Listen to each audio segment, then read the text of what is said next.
ওম নমঃ শিবায়। শ্রাবণ মাসের শেষ সোমবারে শিব পুজোর আয়োজন করে নিয়েছি।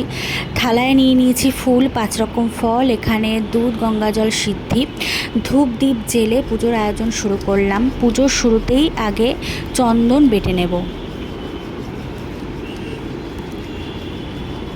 এরপর একটি পাত্রের মধ্যে ঠাকুরকে বসালাম স্নান করানোর জন্য। শুরুতেই দিয়ে নিলাম ঘি,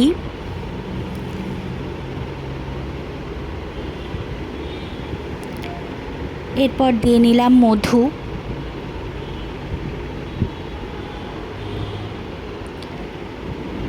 এরপর দিয়ে দিলাম দই,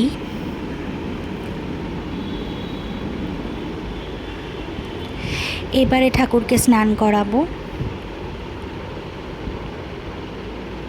ওম নমঃ শিবায়, হর হর মহাদেব। ভগবান সবাইকে ভালো রেখো, সুস্থ রেখো, সারা বছর যেন সকলের ভালো কাটে, আপনজনেদের ভালো রেখো, সবার মনস্কামনা পূর্ণ করো।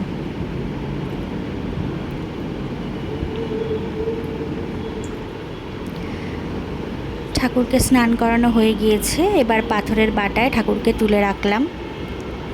এবার আমি বেলপাতাগুলোতে এইভাবে চন্দন লাগিয়ে নিলাম। ঠাকুরের মাথায় দিয়ে নিলাম বেলপাতা।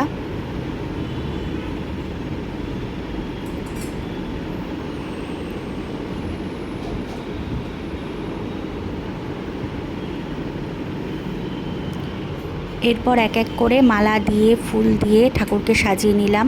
দেখতেই পাচ্ছ, ধূত্র ফুল, ধূত্র গোটা, আকন্দের মালা, নীলকণ্ঠের মালা সমস্ত দিয়ে ঠাকুরকে সাজিয়ে নিয়েছি। এবারে ফুল দিয়ে নিলাম এক এক করে।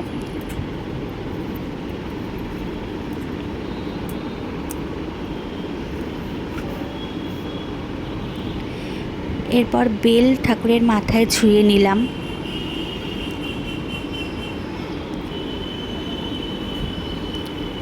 পাঁচ রকম মিষ্টি সাজিয়ে নিয়েছি।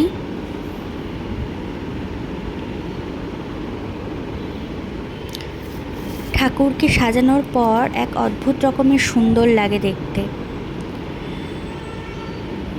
এরপর আমি ঠাকুরের নাম জপ করে নেব। ঠাকুরকে আরতি সেরে নিলাম।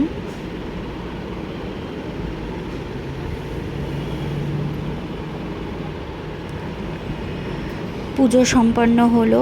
আমি যেভাবে পেরেছি তোমাদেরকে দেখানোর চেষ্টা করেছি।